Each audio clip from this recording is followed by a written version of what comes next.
From Hollywood, it's time now for...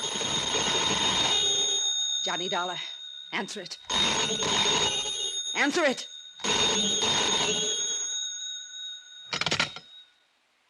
Johnny Dollar. Hello, Johnny. This is Jake Kessler. Be careful what you say. Johnny, what are you doing out there at the Too Lazy Two?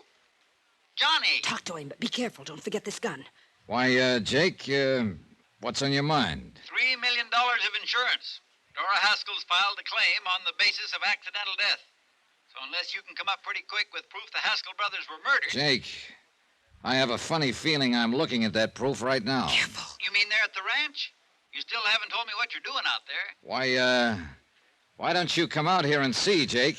What? You fool. I told you to watch what you What say. are you talking about, Johnny? Dollar, I'll pull this trigger so fast. You try that door and Jake will hear it over this phone and come out here anyway. What? Hello? He heard that. Hang up. Hang up. Hello? Here, hang it up yourself. Oh, no, you...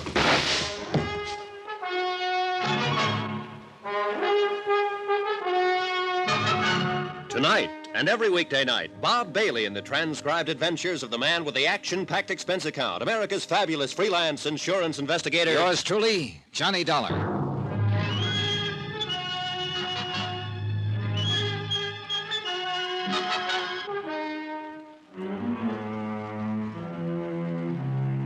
From Special Investigator Johnny Dollar, location near Kingman, Arizona. Attention, Mr. Jake Kessler, Greater Southwest Insurance and Liability Company. Following is an accounting of expenses incurred during my investigation of the Midas touch matter. Proof that the Haskell brothers were murdered rather than killed accidentally in the cave-in at the Midas touch mine could save Greater Southwest a cool $1.5 million. But the one man who could have given me that proof was murdered himself. Thanks to Buster Favor at the Lake Mojave Resort, who could read a set of tire tracks like you and I read a newspaper, I was able to trace the killer's car to the Too Lazy Two Ranch. And there, the evidence all pointed to the foreman, Alex Bundy. However, when Alex appeared at the ranch house, he also put the finger on Dora Haskell. That's when your phone call came in, Jake. And that's when... Oh, no, you don't know.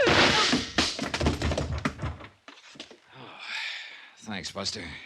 Yeah, well, I kind of hate to hit a woman that way, but she wouldn't have missed with that rifle. Matter of fact, she didn't. She creased her arm there just above... Oh, forget it. First of all, let's take this gun Don't off. touch it. Oh, that's right, Alex. Kind of forgot about you. Now, why don't you put that thing down before you make the same mistake she almost did? It won't be a mistake, Dollar. Now, look, Alex. Shut up, Buster. You should have known better than to mess around this whole thing. Maybe you're the one who should have known better, Alex. According to Dora here a few minutes ago... I heard her.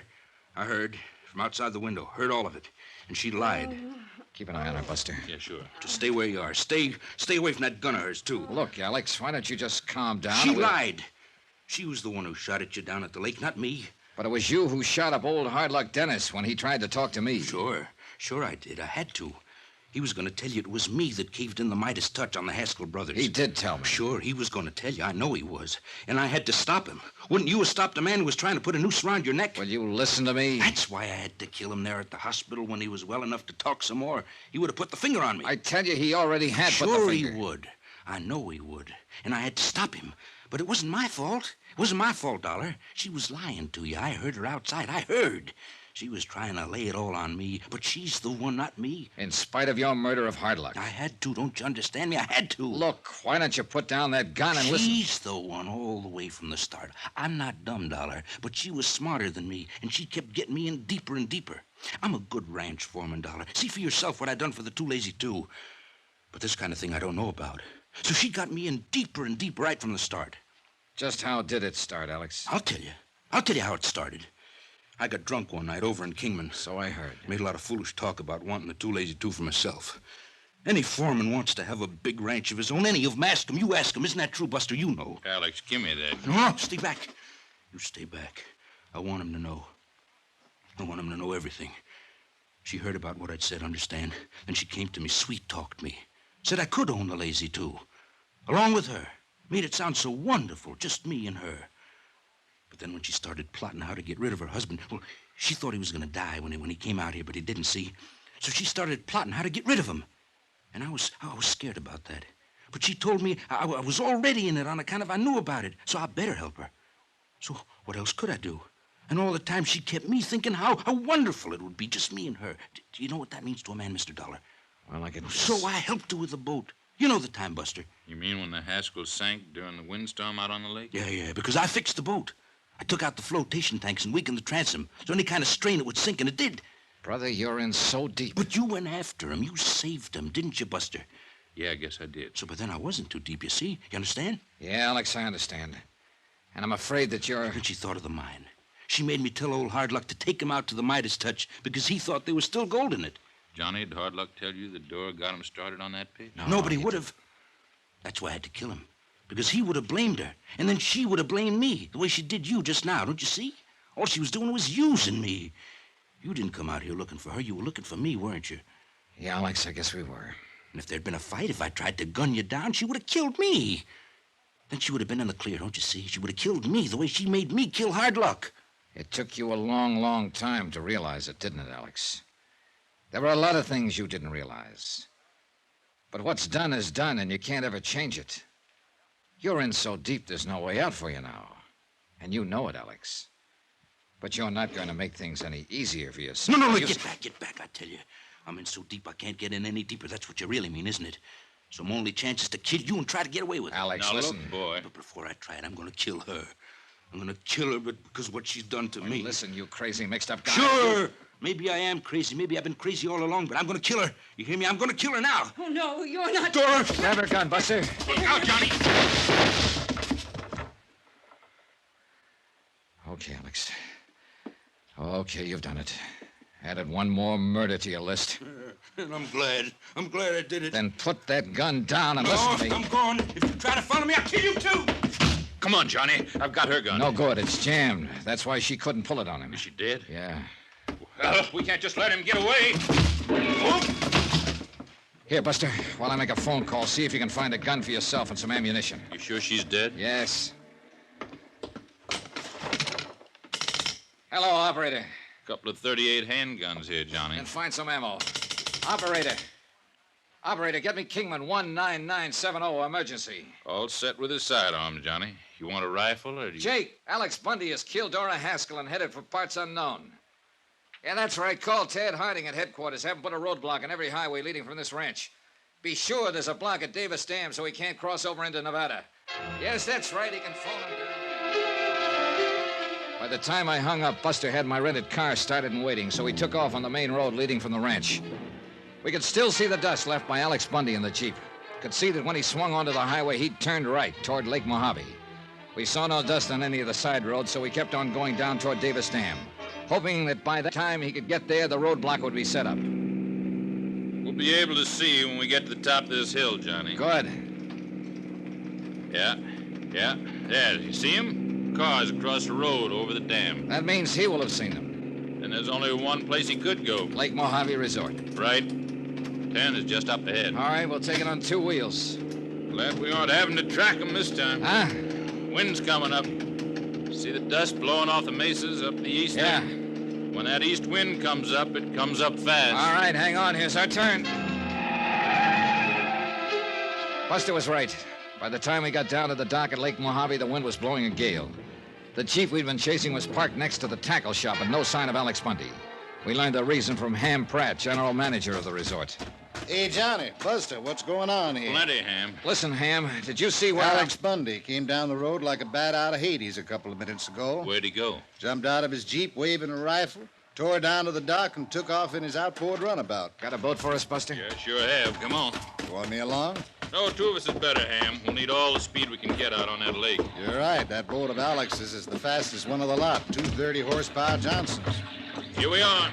Climb in, Johnny. Cast us off, Ham. Right, you are. Fire her up. Here we go.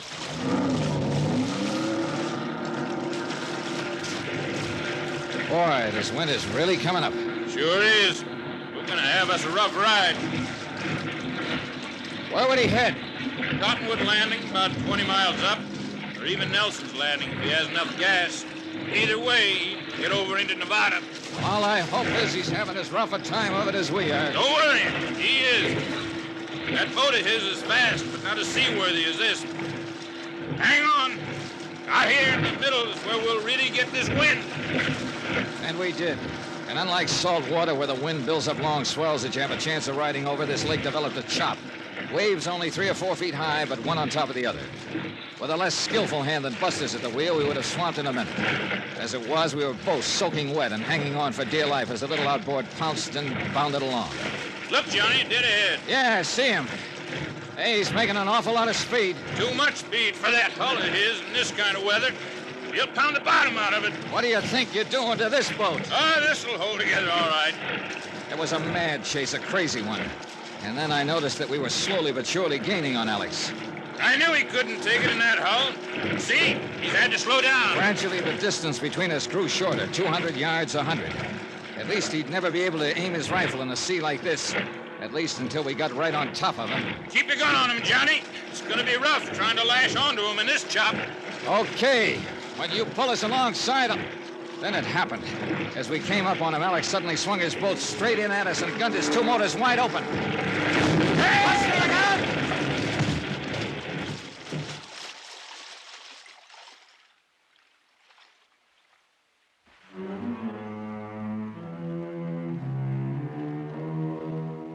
That's really all there is to it.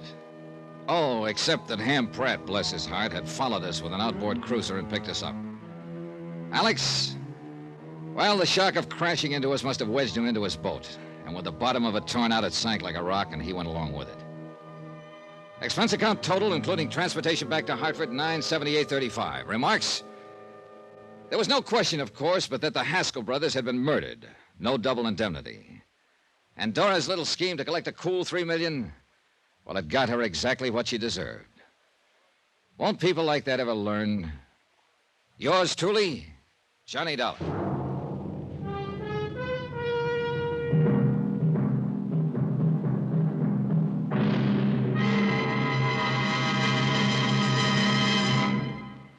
Now, here's our star to tell you about next week's intriguing story. Next week, a quiet little New England town with elm-shaded streets, picket fences, flower beds, and a killer on the loose. Join us, won't you? Yours truly, Johnny Dollar.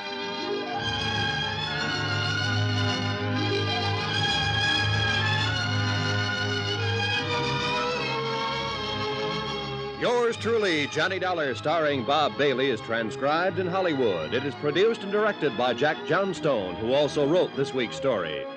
Heard in this week's cast were Virginia Gregg, Johnny Jacobs, Herb Butterfield, Parley Bear, Barney Phillips, Shep Menken, and Roland Winters. Musical supervision by Amerigo Marino and Carl Fortina.